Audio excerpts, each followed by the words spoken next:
Pakistani military दुनिया की one of the richest company हो सकती है। क्या बकवास। एक ऐसा देश जिसके पास कुछ समय पहले चाय इंपोर्ट करने के लिए भी पैसे नहीं थे, लोग गुब्बारों में भर भर कर गैस ले जा रहे थे और थोड़े से आटे के लिए ट्रक के पीछे दौड़ रहे थे। उस देश की मिलिट्री कितनी अमीर है और कितनी पावरफुल है ये जानकर आपके होश उड़ जाएंगे। पाकिस्तान की सबसे बड़ी real estate company Pakistani military own करती है। पाकिस्तान की सबसे बड़ी fertilizer company Pakistani military own करती है। सबसे ज्यादा स्कूल्स पाकिस्तानी मिलिट्री ओन करती है और उनका टोटल सालाना रेवेन्यू हमारे रिलायंस या अडानी ग्रुप से भी ज्यादा है। पाकिस्तानी आर्मी को एक काफी इंटरेस्टिंग नाम दिया गया है। It is called a state with in a state. क्यों?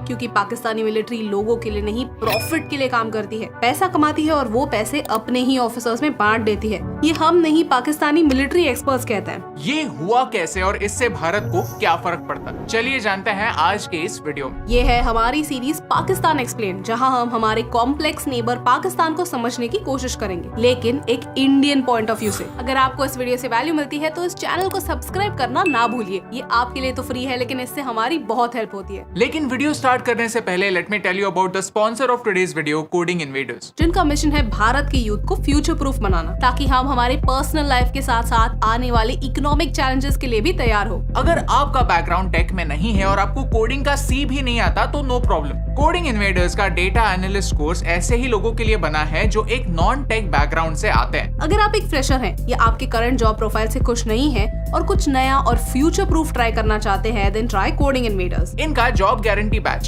Amazon, Philips, ZTV, Deloitte जैसे कंपनीज में काम करने वाले इंडस्ट्री एक्सपर्ट्स ने डिजाइन किया। कोडिंग इन्वेडर्स आपको देते हैं 1-on-1 mentorship and career assistance, जिससे आप सीख पाएंगे कि लिंक्डइन पर प्रोफाइल कैसे बनाते हैं, अपने सीवी को कैसे स्ट्रॉन्ग करते हैं। कोडिंग इन्वेडर्स के मॉक इंटरव्यूज के साथ आप आपकी ड्रीम जॉब के लिए प्रिपेयर कर सकते हैं। कोर्स खत्म होने पर आपको एक इंटरनेशनल सर्टिफिकेट भी मिलता है जो आप आपके फ्यूचर एम्प्लॉयर्स को दिखा सकते हैं। What's more, हमारे लॉयल व्यूअर्स के लिए एक खास ऑफर है। AN27 कोड यूज करने पर आपको मिलेगा 27% का डिस्काउंट। सो हरी अप, आपके करियर को एक टेक बूस्ट दीजिए। Click on the link in the description for job guarantee batch. Chapter 1, Pakistani military की ताकत। चलिए सबसे पहले जानते हैं कि पाकिस्तान की मिलिट्री स्ट्रेंथ क्या है। पाकिस्तान जीडीपी की बात की जाए तो पाकिस्तान पूरी दुनिया में 42nd रैंक पर है, लेकिन एट द सेम टाइम जब मिलिट्री पावर की बात की जाए तो पाकिस्तान 7th रैंक पर आता है। To put things in perspective, Pakistan का ranking France, Australia, Italy, Israel जैसे देशों से भी हाई है। ऐसा क्यों? क्योंकि पाकिस्तान की मिलिट्री पाकिस्तान की सबसे पावरफुल ऑर्गेनाइजेशन है। चलिए कुछ नंबर्स को देखते हैं। पाकिस्तान के पास इन टोटल 5,60,000 जवान है। पाकिस्तान के पास 2,000 से ज्यादा टैंक्स, 4,000 से ज्यादा artillery guns, 425 combat aircrafts, 9 submarines और 8 कॉम्बैट केपेबल एयरक्राफ्ट्स। चाइना के साथ मिलकर उन्होंने शाहीन 2 नाम का एक लॉन्ग रेंज मिसाइल डेवलप किया है, जिसकी रेंज है 2000 किलोमीटर्स। पाकिस्तान न्यूक्लियर वॉरहेड्स को शॉर्ट रेंज में यानी 50 to 100 किलोमीटर्स की रेंज में यूज कर सकता है। इन सारे एरियाज में भारत के नंबर्स पाकिस्तान के मुकाबले काफी ज्यादा है और इनके बारे में हमने एक डिटेल्ड वीडियो भी बनाया है जो आप यहाँ पर देख सकते हैं। यहाँ इंडियंस को खुश होने की जरूरत नहीं है, क्योंकि चाइना की आर्म्ड फोर्सेस पाकिस्तान की जिगरी दोस्त हैं और चाइनीज आर्म्ड फोर्सेस काफी ज्यादा टेक्नोलॉजिकली एडवांस्ड है। भारत को एक बहुत ज्यादा एडवांटेज है कि हमारे सोल्जर्स डिफिकल्ट टेरेन में लड़ाई लड़ चुके हैं और जीत भी चुके हैं। वेराज चाइना ने आखिरी लड़ाई वियतनाम से लड़ी थी और वो भी 1979 में, जो वो हार गए। लेकिन एक एरिया है जहां पाकिस्तान भारत से काफी आगे है और वो है न्यूक्लियर वेपन्स। ऑफिशियली भारत के पास 140 न्यूक्लियर वेपन्स हैं, जहां पाकिस्तान के पास 150 न्यूक्लियर वेपन्स हैं। एक इंटरेस्टिंग फैक्ट बताए तो 1993 से 2006 के बीच सरकार ने जो भी पैसे खर्च किए उनमें से 20% खर्च आर्म फोर्सेस पर हुए थे। That is 1/5 of the whole budget. That is huge. सोचिए, अगर ये सारा पैसा हेल्थ केयर, एजुकेशन या जॉब जनरेशन में खर्च होता तो पाकिस्तान आज एक इकोनॉमिक क्राइसिस से ना गुजरता। लेकिन ये बात हो रही है उस पैसे की जो पाकिस्तानी सरकार पाकिस्तानी मिलिट्री को देती है। लेकिन पाकिस्तानी मिलिट्री को इस पैसे की बिल्कुल जरूरत नहीं है। पाकिस्तानी मिलिट्री खुद बहुत अमीर है। चैप्टर 2, मिलिट्री इतनी स्ट्रॉन्ग बनी कैसे? पाकिस्तान की मिलिट्री पावरफुल है, हम सबको पता है, लेकिन अब थोड़ी गहराई में जाते हैं। इस वीडियो की शुरुआत में हमने पाकिस्तानी मिलिट्री को a state with in a state कहा, क्योंकि पाकिस्तान एज अ कंट्री एक इकोनॉमिक क्राइसिस से गुजर रहा है, लेकिन पाकिस्तानी मिलिट्री को घंटा फर्क नहीं पड़ता। The reason is their economic backbone. Pakistan एक नाम की डेमोक्रेसी है, यानी यहाँ इलेक्शंस तो होते हैं लेकिन काम वही होता है जो मिलिट्री चाहती है, और प्रूफ पाकिस्तान के इतिहास में ही छुपा हुआ है। पाकिस्तान को फॉर्म हुए 17 25 इयर्स हो गए, लेकिन उन्होंने 32 साल मिलिट्री रूल में बिताए। General Ayub Khan, general Yahya Khan, general Ziaul Haq जैसे मिलिट्री लीडर्स ने सरकार गिराकर कंट्रोल खुद के हाथ लिया था। एज अ रिजल्ट किसी भी पाकिस्तानी प्राइम मिनिस्टर ने आज तक अपने 5 साल की टर्म पूरी नहीं की है।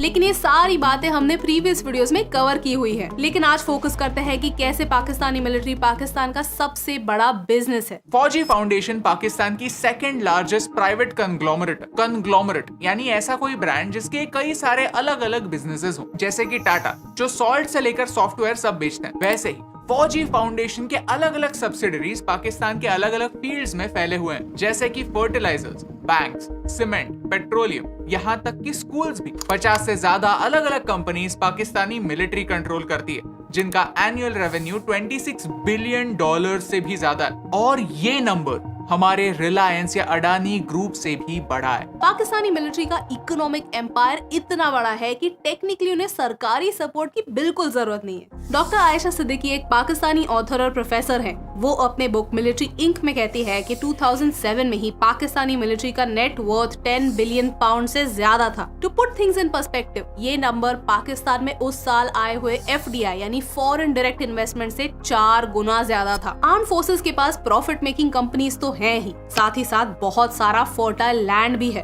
पाकिस्तानी आर्मी ऑफिशियली पूरे पाकिस्तान का 12% लैंड ओन करती है। पाकिस्तानी आर्मी का हर ऑफिसर एक करोड़पति होता है। जब एक मेजर जनरल रिटायर होता है तो उसे 240 एकड़ फार्म लैंड प्रेजेंट के तौर पर दिया जाता है, जिसकी on an average value $500,000 pound होती है। उनके बच्चे फॉरेन में पढ़ते हैं। जब भी कोई कमांडर रिटायर होता है, उन्हें किसी हाई पोस्ट पर उन्हीं के किसी कंपनी में नौकरी दी जाती है। यानी उन्होंने ये सिस्टम ही बना दिया है कि आर्मी ज्वाइन करो, बड़ा ऑफिसर बनो, फिर रिटायर हो जाओ और ऐश करो। ये सारा डेटा और ये सारे वैल्यूज 2007 के हैं। सोचिए अब इसकी वैल्यू कितनी ज्यादा होगी। पाकिस्तान की मिलिट्री अपने फाउंडेशंस और उनके प्रॉफिट मेकिंग मशीन को इसी बेसिस पर चलाते हैं कि पाकिस्तान के सिविलियंस इनकॉम्पिटेंट और करप्ट ही हैं। उनसे बेहतर तो हम हैं। जब कोई ऑर्गेनाइजेशन जो लोगों को प्रोटेक्ट करने के लिए बनी हो वो खुद को लोगों से ऊपर समझने लगती है तो उस देश का कुछ नहीं हो सकता। कहने का पॉइंट ये है कि आज पाकिस्तान की सिचुएशन ऐसी है कि वहाँ की मिलिट्री उनके लीडर से ज्यादा स्ट्रांग है। जो लीडर पाकिस्तानी मिलिट्री की बात नहीं सुनता उसे हटा दिया जाता है और किसी ऐसे पपेट को बिठाया जाता है जो मिलिट्री की बात सुने। 2018 में जब इमरान खान पाकिस्तान के प्राइम मिनिस्टर बने तो उनके क्रिटिक्स ने यही कहा कि इमरान खान के पास खुद का कोई एक्सपीरियंस तो है नहीं,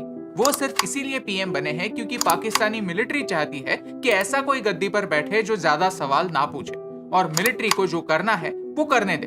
आज वही इमरान खान कह रहे हैं कि उन्हें असैसिनेट करने का प्लान बनाया जा रहा है। हाल ही में उन्हें अरेस्ट हुई है और इनकी इस कंट्रोवर्शियल अरेस्ट की वजह से पूरे पाकिस्तान में वायलेंस हो रहा है। पाकिस्तान के इतिहास में पहली बार पाकिस्तानी मिलिट्री पर उनके ही लोग अटैक कर रहे हैं। पाकिस्तान में एक सिविल वॉर होने के चांसेस काफी हाई है और इसके बारे में हम एक डिटेल्ड वीडियो जल्द ही बनाएंगे। Chapter 3 army versus the people. Pakistan में मिलिट्री रूल की एक लंबी चौड़ी हिस्ट्री और आगे जाकर फिर से पाकिस्तान में मिलिट्री रूल ना आए इसलिए 2010 में पाकिस्तान के कॉन्स्टिट्यूशन को अमेंड किया गया। इससे पार्लियामेंट को डिसॉल्व करने की पावर प्रेसिडेंट के हाथ से निकाल दी गई। ये कदम एक सही डायरेक्शन में था, लेकिन ये कदम सिर्फ एक आधा कदम है। मिलिट्री डेमोक्रेटिकली इलेक्टेड लीडर्स की बात तब सुनेगी जब उन्हें फंड करने वाली कंपनियों पर एक्शन ली जाएगी। इन कंपनीज को मैनेज कौन करेगा ये डिसाइड करने की अथॉरिटी मिलिट्री के हाथ से निकाल दी जाएगी। जब तक मिलिट्री सरकार पर डिपेंडेंट नहीं होगी तब तक वो किसी भी लीडर को आंसरेबल नहीं होगी। सोचिए अगर जनता एक सरकार को चुनती है और उस सरकार को अपनी 5 साल की टर्म भी कंप्लीट नहीं करने दी जाती और ये एक बार नहीं बार बार होता तो कोई देश आगे कैसे बढ़े। पाकिस्तान का मिलिट्री डोमिनेंस पाकिस्तान के लिए एक विशियस साइकिल बनाता। देश में पॉलिटिकल इंस्टेबिलिटी है इसलिए मिलिट्री रूल है। मिलिट्री रूल है इसलिए बाहर की कंपनीज पाकिस्तान में नहीं आती और पाकिस्तान की प्राइवेट कंपनीज उभर कर ऊपर नहीं आती। तो लोगों की डिमांड्स फुलफिल कैसे होंगी? इसलिए फौजी फाउंडेशन जैसी मिलिट्री फंडेड कंपनीज बड़ी होती हैं और इकोनॉमिकली स्ट्रॉन्ग बनती है, जिनसे मिलिट्री के हाथ और पावर आ जाती है और इससे पॉलिटिकल इंस्टेबिलिटी कम तो नहीं होती, उल्टा बढ़ती है। पाकिस्तानी मिलिट्री, उनके ढेरों फाउंडेशंस, बैंक्स और उनसे आने वाला पैसा अगर लोगों की भलाई में यूज होता तो शायद आज पाकिस्तान एक इकोनॉमिक क्राइसिस से ना गुजर रहा होता। अगर कोई पाकिस्तानी सेंसिबल है तो वो यही कहेगा कि यस, हमारा फोकस भारत को डिस्ट्रॉय करना नहीं, पाकिस्तान के कोर इश्यूज सॉल्व करना होना चाहिए। और नो, भारत पाकिस्तान पर कभी अटैक कर सकता है। इस डर से हमें मिलिट्री स्ट्रेंथ और बढ़ाने की जरूरत नहीं है। पाकिस्तान को कर्जा ले लेकर वेपन्स खरीदने बंद करने होंगे। फोकस खुद की इकोनॉमी पर करना ही होगा और लोगों के लिए जॉब्स जनरेट करने होंगे जो आर्मी से कोसों दूर हो सकता है कि आने वाले समय में पाकिस्तान के आम लोग ये मैसेज समझ जाए। इसीलिए आज पाकिस्तान